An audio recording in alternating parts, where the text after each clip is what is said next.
Martedì 1 luglio, Santa Ester, è il 182esimo giorno dall'inizio dell'anno, ne mancano 183 al termine. Il sole sorge alle 5:26 e tramonta alle 21:03. La luna si leva alle 9:32 e tramonta alle 22:59.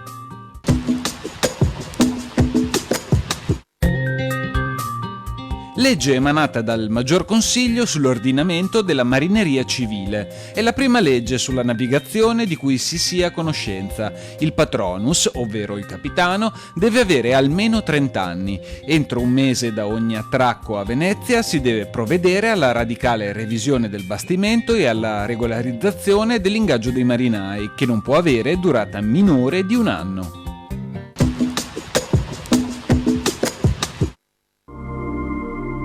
Le previsioni per domani. In pianura in prevalenza soleggiato, sulle zone montane irregolarmente nuvoloso con schiarite alternate ad annuvolamenti in aumento nel corso del pomeriggio. Precipitazioni in prevalenza assenti in pianura. Dalle ore centrali probabilità medio-bassa di qualche locale e breve precipitazione su zone montane, in possibile estensione alle zone pedemontane.